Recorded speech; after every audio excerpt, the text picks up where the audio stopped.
안녕하세요. 내년 고양시장 선거를 준비하고 있는 원용희 TV의 원용희입니다. 추석 명절과 함께 들썩이는 집값이 또 정부의 부동산 대책 발표로 시끌시끌한 상황이 계속 전개되고 있습니다. 그런데 이런 가운데서도 이상하게 기본주택에 대한 논의나 이야기는 나오지 않고 있습니다. 민간 주택시장의 가격을 높이려는 투기 세력과 이해 대출 규제, 행정 규제만이 나오고 있고, 공급 정책은 시장에 분양할 목적의 공급만이 발표되고 있는 실정입니다. 하지만 또 단기에 공급될 수 없다는 것도 누구나 다 잘 알고 있습니다. 이제 정말 그 기본주택이 필요한 시점이 왔습니다. 이전부터 저는 서울의 20% 이상의 공공임대주택을 정부가 본 예산으로 짓는 사업을 시작해야 한다는 말씀을 계속 드려왔습니다.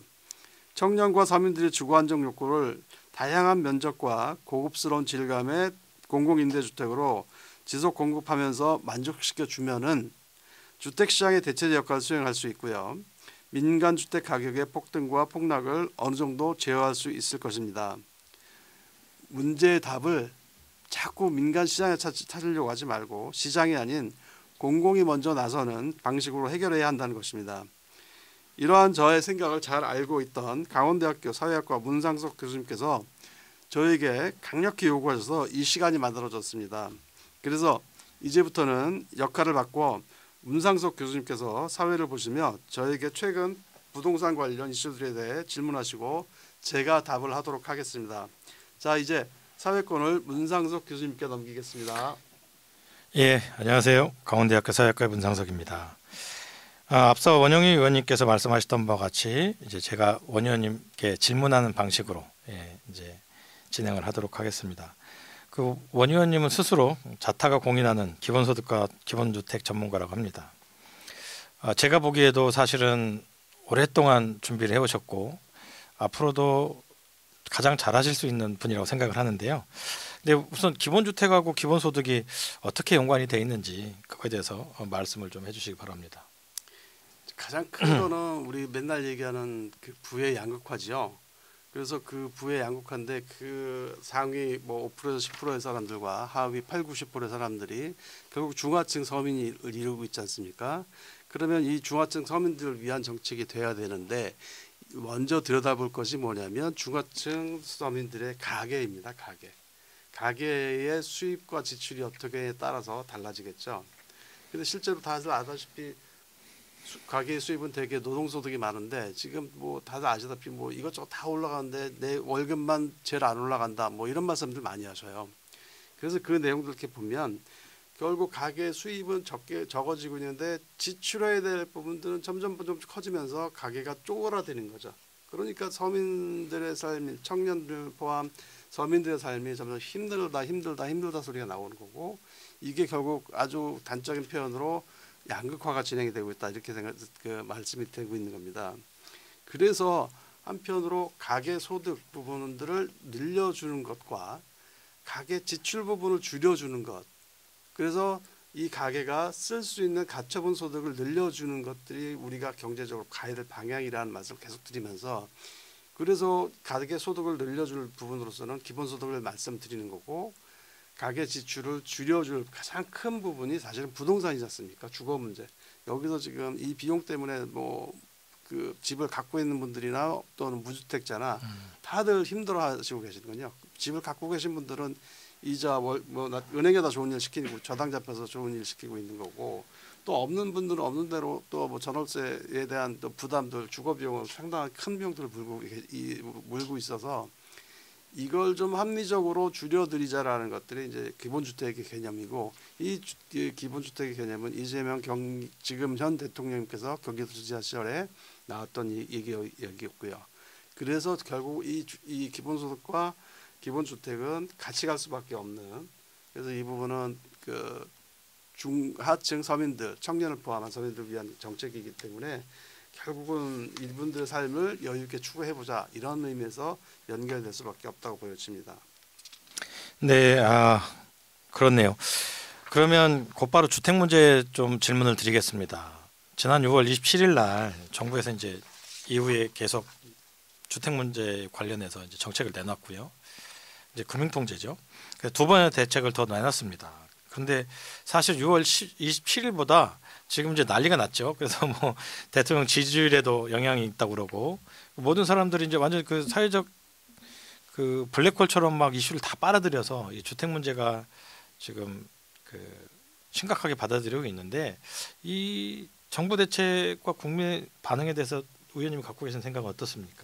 저는 거꾸로 11호 대책 가지고 뭐 여러 가지 여론들이 난리가 나고 무슨 주거 사다를 걷어찼다느니 뭐 이런 것들은 사실은 보수 언론사들 되게 그 대형 건설사가 사주인 언론사들이 하는 얘기들이라고 보여지고요.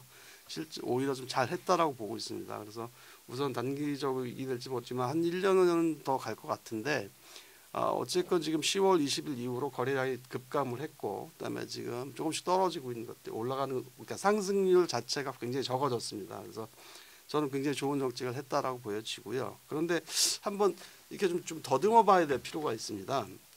연초 사실 올해 오세훈 서울시장이 그 토지거래 허가제를 강남에서 그걸 일부러인지 몰라서인지는 실수인지 모르겠지만 잠깐 푼 사이에 바로 또 집값 상승이 일어나고 그래서 할 수 없이 두세 달 만에 재지정하는 일들이 벌어졌습니다.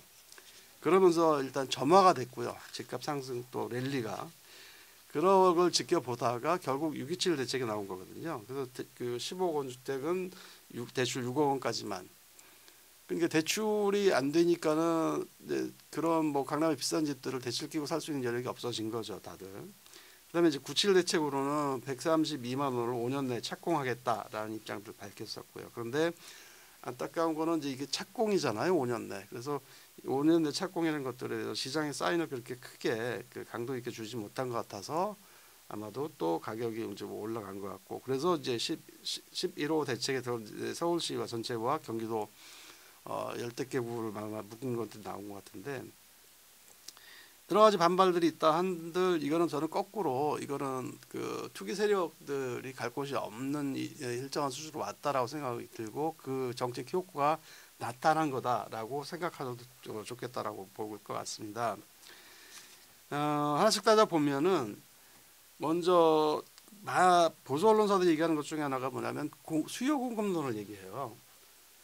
근데 지금 결국은 뭐냐면 공급이 서울의 아파트값이 오르는 주요 이유는 매년 공급을 해줘야 되는데 공급이 따라오지 못하니까 안 된다는 그런 말씀들을 하시는 건데 근데 그렇지 않습니다. 현실 결과 데이터들을 보면 예를 들면 강남 같은데 그 주공 아파트 재건축한 것들 공급 많이 했는데 아주 단적으로 개포 1동 주공 아파트 재건축한 게 그 DH 그 퍼스트 아이파크가 6,700세대 요게 23년 11월에 입주했는데 무려 6,700세대 대단지입니다. 그럼 이 정도 그 주공 아파트 5층짜리 재건축해갖고 거의 아마도 한 5,000세대 이상을 공급했는데 대량 공급이니 가격이 떨어졌어야죠. 아닙니다. 지금 이거 그 최고가 113억까지 가고 있습니다. 그러니까 지금 이거는 그러니까 수요 공급의 원칙에 의해서 지금 서울 아파트 값이 오르고 있다. 공급이 부족해서 아파트 값이 오른다라는 것들은 그야말로 그 말이 안 되는 어불성설이고요. 오히려 강남 쪽이나든지 이런 쪽은 분양 수요를 공급을 계속 주는 순간 아파트 값은 계속 올라갑니다. 왜 그러냐면 서울과 강남은 전국 수도권 지역 특히 수도권 일부 지역은 수요처가 전국입니다. 그러니까 전국의 지방에서 다들 거길 쳐다보고 있습니다. 그렇기 때문에 여기는 아무리 공급해 준다 한들 그 무한정 땅을 뭐 해줄 수도 없고 그래서 이거는 맞지 않는다라는 거죠. 이게 무슨 경제학 원리라고 얘기하시는 분 자체가 경제 자체를 모르시는 분이라고 단언할 수밖에 없습니다. 그 다음에 이제 두 번째로는 원성이 자자한 것들 중에 하나가 지금 그 우리 국토부 1차관 또 뭐 구윤철 뭐 부총리 뭐 이런 분들 고위 공무원들이 그 자기들은 갭주기 다 해서 집 갖고 있어 한 두 채씩이나 금융감독 이찬진 금융감독원장 같은 경우 이번에 어저께도 뭐 팔았다 금리를 한 채는 팔았다고 하는데 이러면 자기들은 다 갖고 있으면서 뭐 일반 서민들 청년들에게는 기회를 아예 뺏어 버렸다 사다리 그 뭐 계층 사다리한테 뭐 차버렸다 이렇게 얘기하시는데 이건 전 두 가지로 분리해서 보셔야 된다고 봅니다. 하나는 전통적으로 늘공이라고 그러죠. 중앙부처의 고위 공무원들이 이 짓거리를 참 많이 해왔습니다. 정권과 상관없이 문제는. 그래서 뭐 사법부, 입법부 뭐 이런 것들 중에서도 보면 행정부 쪽에서도 보시면 그다음에 거기에 선출직 국회의원들이나 이런 분들도 몇 분 계시는 것 같고 또는 전출직 공직자들도 몇 분 계시는 것 같고 이건 정말 뭐 입이 10개라도 할 말이 없는 사안들입니다. 이거는 뭐 선도하고 강압하는 것들이 뭐 법적으로는 허용이 안 될지 모르겠지만 이런 분들 임용해서 자꾸 쓰시는 것들은 저는 아니라고 생각합니다. 그리고 이거를 강하게 좀 중앙부 쪽 공무원들에게도 본보기를 보여주셔야 하는데 아마 잘 안 움직일 것 같습니다. 이거 즉시 하셔야 됩니다. 그래서 우리 중앙 대통령실에서도 이런 부분들에 대해서는 좀 강력한 의지를 좀 보이시길 좀 부탁드리겠습니다. 그다음 세 번째로는 이런 규제 정책들이 나올 수밖에 없었던 가장 근본적인 이유들이 싹 사라진 채로 자꾸 수요 공무만 도배되는 것 같아 안타까운데 이게 지금 위험한 가계부채 수준을 연초부터 작년부터 몇 년 전부터죠. IMF 같은 국제금융기관들이 우리나라에 경고를 해왔고 그게 심각한 폭탄 돌리기 수준이라는 것까지 이제는 다 알려지고 있는 사실이었습니다. 그다음에 가계부채로 인해서 원리금 부담이 증가하게 되면 당연히 가처분속 떨어지죠. 내수경제 계속 개판되는 거 아니겠습니까? 자영업자 이제 뭐 문 닫는 자영업자 100만 자연스럽게 돼버렸고 이게 계속 이렇게 가면 은행만 지금 좋은 일 시키고 있잖아요. 뭐 수조 원대 영업이익 남겨가지고 돈 잔치 하느라고 표정 관리하는 게 은행들이고 그 은행에다가 돈 갖다가 바친 분들은 지금 다들 파산 뭐 이런저런 힘들어진 상황으로 나락으로 떨어져 가고 있고 이게 터졌을 때 우리나라 국내 경제가 이제는 감당이 안 되는 수준으로 갈 수 있기 때문에 그래서 이거 11호 대책과 6.27 대책부터 나온 거 시작이라고 보시면 될 것 같습니다. 네, 알겠습니다. 뭐 저도 상당히 동의하는 부분이 많아서 근데 이제 이런 정부 대책에서 기본 주택 정책이 빠져 있다라고 이제 우리가 얘기할 수 있습니다. 그러면 지금 의원님 생각하시기에 기본 주택을 실현할 가장 좋은 시기다라고 이제 생각하시는지 그러면 이유가 무엇인지 좀 얘기해 주십시오. 첫째는 다들 아시다시피 서울의 땅이 무한정 공급할 수 있는 땅이 아닙니다. 그러니까 지난번에 좀 뭐 국민의힘 쪽에서 어처구니없이 무슨 서울을 늘리고 그래서 김포를 서울로 뭐 서울 인근 위성 도시들을 김포 뭐 이런 데들을 편입시키겠다고 그런 발언까지 했었는데 그건 어차피 의미 없는 이야기이고 결국 서울의 토지를 이제는 더 이상 분양해서 팔아먹지 말았으면 좋겠다라는 거죠. 오히려 이제 분양할수록 서울은 블랙홀처럼 빨아들입니다. 왜냐? 아까도 말씀드렸다시피 전국에서 수요를 갖고 있습니다.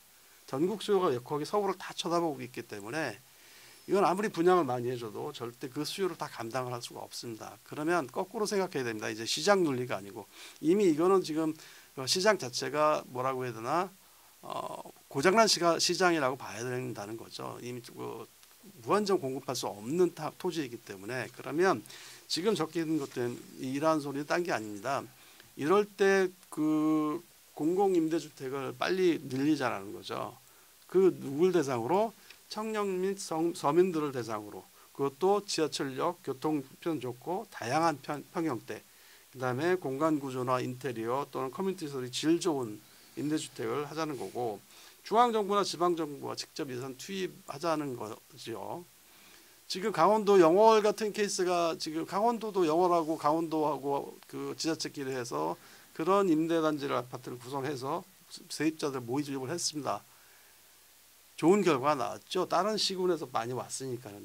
그래서 오히려 인구 소멸 지역에서도 쓰려고 하는 것들인데 오히려 서울과 경기도 좋은 입지에 있는 단지 여기는 이제 더 이상 뭐 팔아먹는 그러니까 분양을 위한 공급이 아니라 공공임대주택을 기본주택으로 삼아서 거기 사시는 분들 청년 포함 서민들을 위한 주택의 질을 좋게 하자는 거죠. 그럼 그동안 LH 임대주택은 어떻게 했느냐를 물어보실 거예요 아마. 많이들 궁금해하셨죠. 그렇죠. 교수님. 예.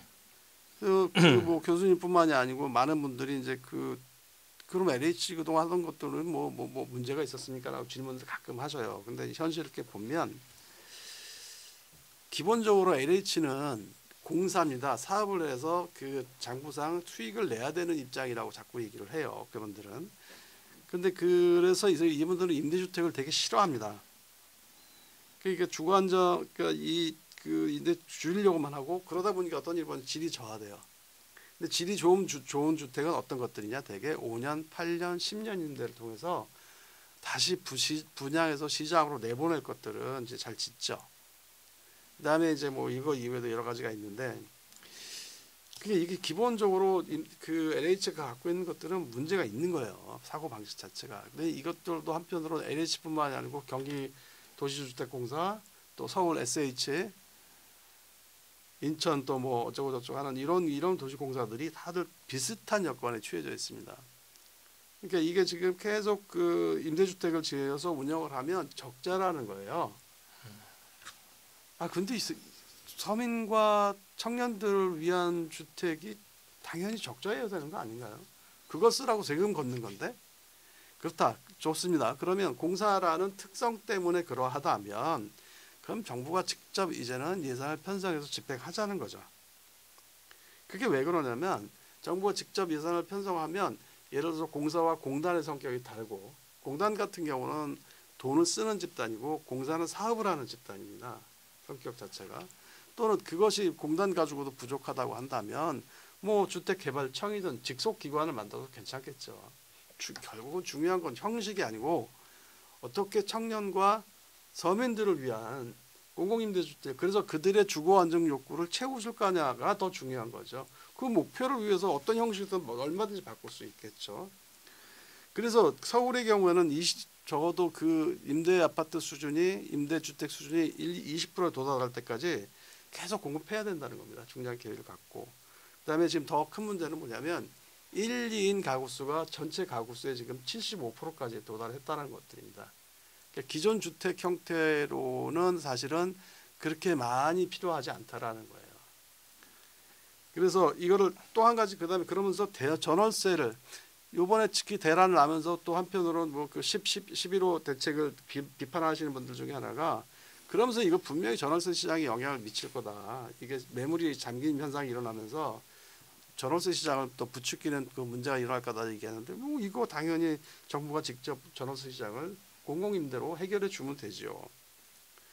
그다음에 이게 주택 가격 안정화, 그러니까 진폭을 좀 줄여줄 겁니다. 대체 역할을 하면서.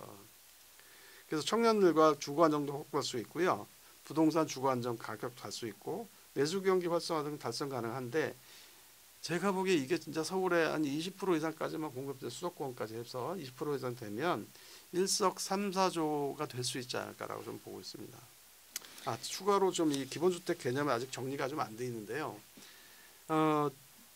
가끔 토지 임대부 주택 말씀하시는 분들 계셔요. 근데 이게 지금 사례가 어떤 게 있냐면 두 가지 사례가 아주 적나라하게 나타나 있습니다. 시흥에서 토지 임대부로 그 노무현 정권 시절에 분양했던 쪽은 아예 폐지가 됐고요. 왜냐하면 시흥 같은 지역 자체가 분양을 받으면 받았지 굳이 토지에 대한 임대료까지 내면서 임대 아파트 사는 게 살고 싶지 않다라는 것 때문에 아예 실패했습니다. 그런데 강남에 있는 토지 임대부 주택은 성공을 해서 많은 세입자가 분양이 됐습니다. 건물만 분양한 거죠. 그런데 이게 값이 올라가고 있습니다. 문제가. 그러니까 문제는 시세 차익인 거잖아요. 우리가 문제라고 얘기하는 것들은 저렴한 게 문제가 아니고 시세 차익을 보려고 하면 수요가 계속 늘어나겠죠. 나중에 이거는 토지 임대부는 토지의 소유권은 분명히 정부에 있고 그것에 임대료를 받지만 건물에 대한 지상권은 여기 분양받은 분양 입주민들에게 소유권이 있습니다. 그러면 토지 소유권자가 지상권을 점유하고 있는 소유자들을 자기 마음대로 내보내고 철거하거나 새로 짓거나 이거 못합니다. 이거 잘못하면 굉장히 위험할 수 있는 사안인데 우리 진보진영에서도 자꾸 토지 임대부를 무슨 만능처럼 얘기하시는 분들이 계셔요. 이 굉장히 큰 문제 나중에 사단이 날 수 있습니다. 이 사례가 사실 어떻게 보면 중국 방식이 될 수도 있습니다. 중국 같은 케이스가 토지는 그대로 국가 소유고 민간에게 아파트만 지어서 파는 것들만 준 거잖아요. 그렇지만 거기도 투기 계속 과열됐었고 그러다가 일부러 중국 정부가 너무 심해지고 결국 망국적 병이 될 것 같으니까 그 부도 낼 거 내버리고 쳐버린 거 아닙니까? 이거 지금 잘못하면 그렇게 될 수 있다는 것도 좀 이해해 주셨으면 좋겠고요. 그다음에 국민 리츠를 동원해서 좀 주주대 이익을 요구하면서 그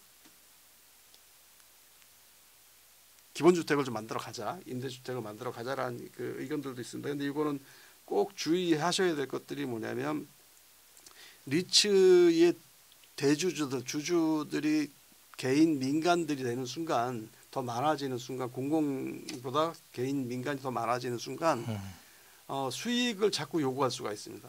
그러면 임대료가 올라갑니다. 무슨 말씀인지 아시겠죠? 그래서 이건 굉장히 주의하셔야 됩니다. 그래서 이것들은 관리가 필요한 것들이고요. 지금 당장 시작은 좋게 할 수 있는데 결국은 뭐냐면 오랫동안 토지도 비축하고 그다음에 그 임대료 수준도 서민과 청년층에게 안정되게 유지할 수 있고 가격 안정으로 넘어갈 수 있는 거는 그래서 자꾸 제가 정부 본 예산 써야 된다는 말씀 드리는 겁니다.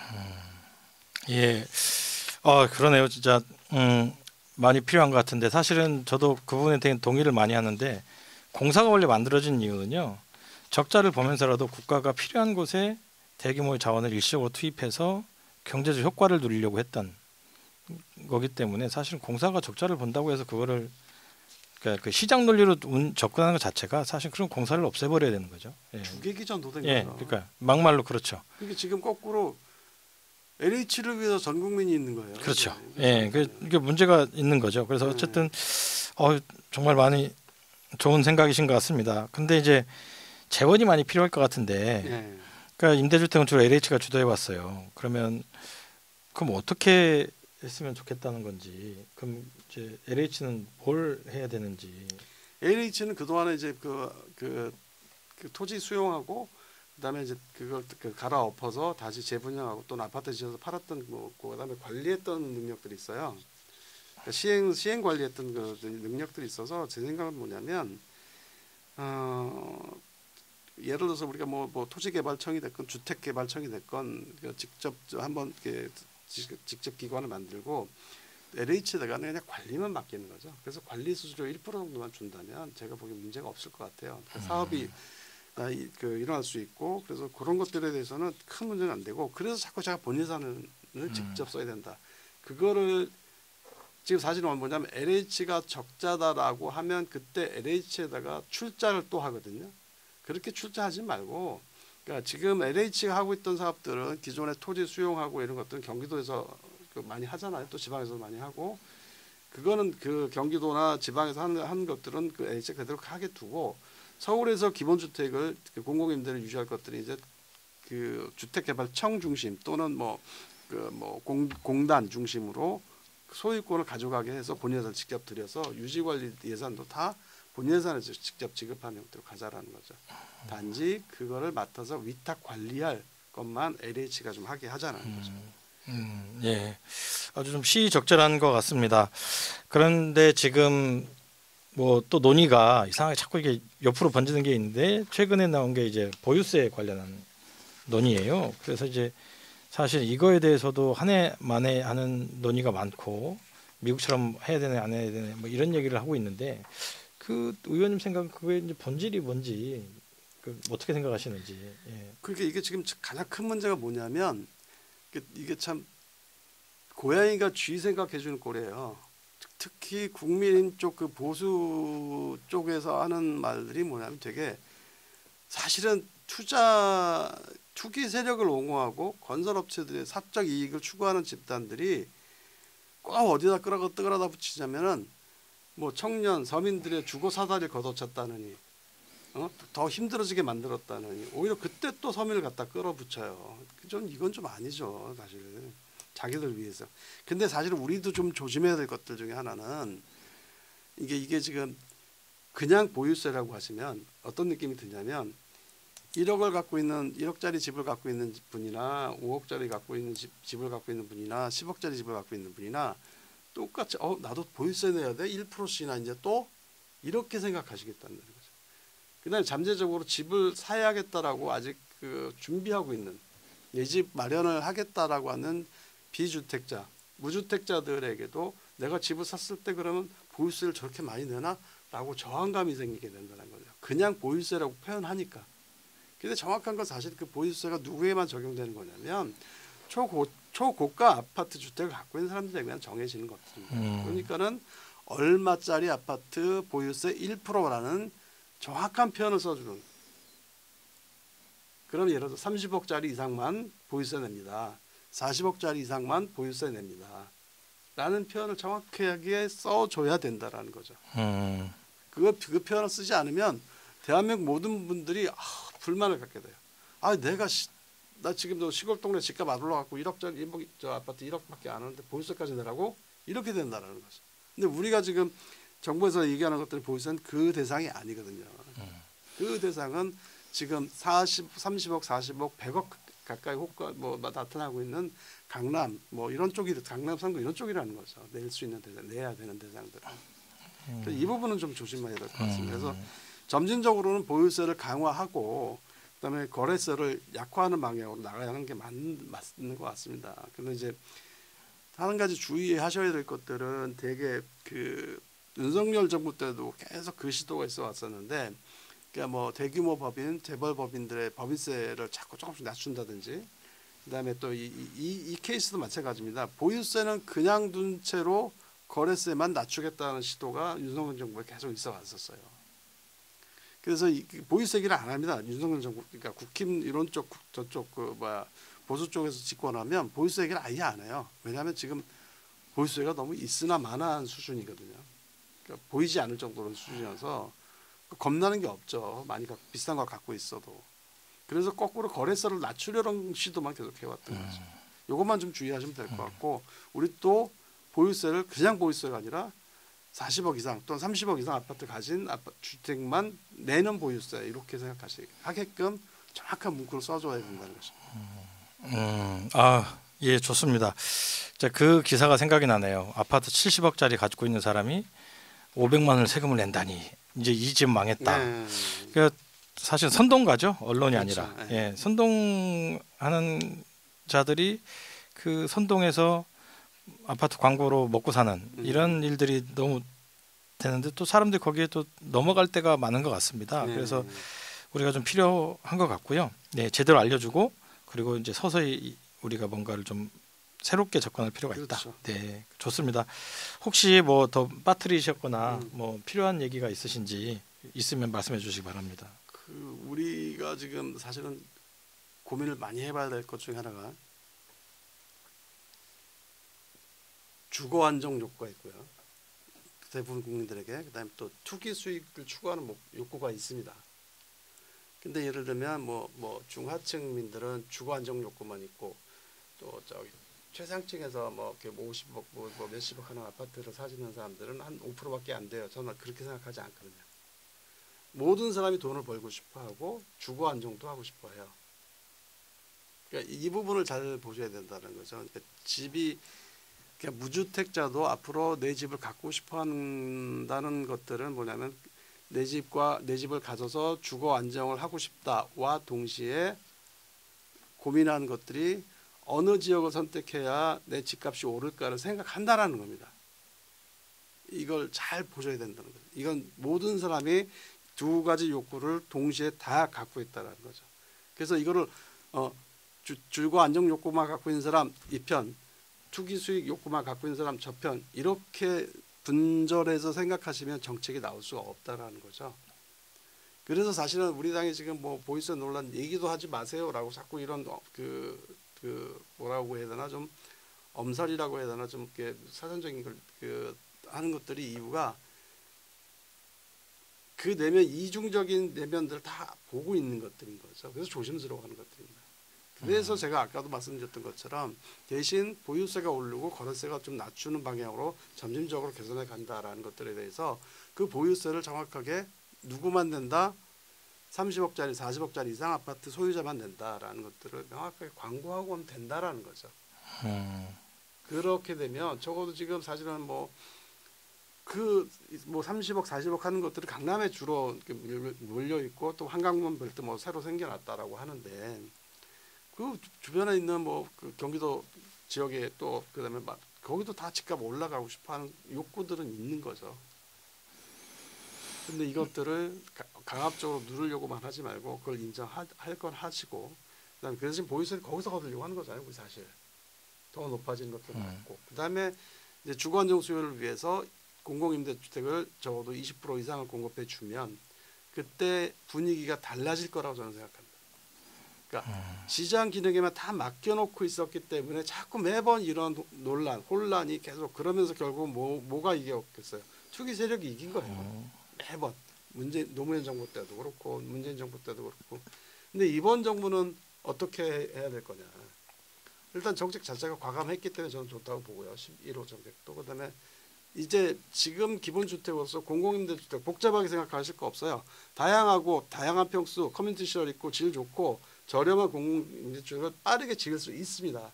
왜냐하면 대규모 아파트 단지를 지으라는 게 아니에요. 짜투리 토지에도 올릴 수 있고 가까운 데가. 그러니까 유휴 토지에다가 대량으로 올려주면 그것들은 두 가지 효과가 나타나게 됩니다. 하나는 정말 의지를 갖고 공급하네 라는 것들을 보여줄 수가 있고, 그다음에 청년과 서민들을 위해서 우리가 20%까지 공급하겠다라는 속도론을 낼 수가 있어요. 그럼 그것 때문에 가격이 등락폭이 굉장히 좀 줍춤줍춤 할 겁니다. 세 번째는 토지 비축 효과라는 걸 누릴 수 있어요.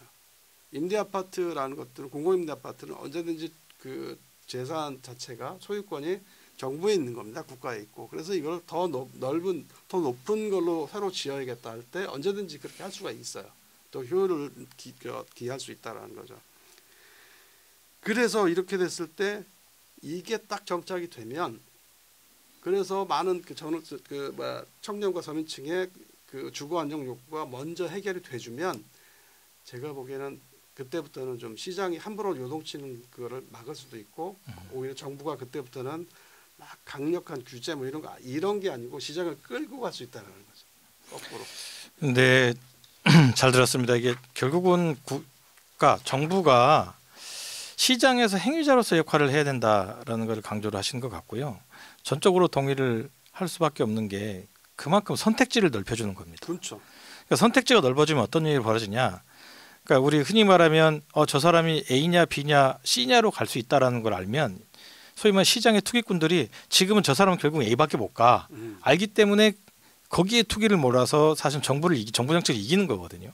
근데 지금 말씀하신 선택지를 A냐 B냐 C냐를 다 둔다면 어디로 갈지 모르기 때문에 시장이 정부나 시민들을 상대로 사실은 시장이 아닌 투기가 이기기가 상당히 어려워진다라는 거에 전적으로 동의를 합니다. 그래서 아무튼 좋은 말씀 감사드리고요. 오늘 대담을 마치겠습니다. 사실 사회권을 다시 이제 원영희 의원님께 드리도록 하겠습니다.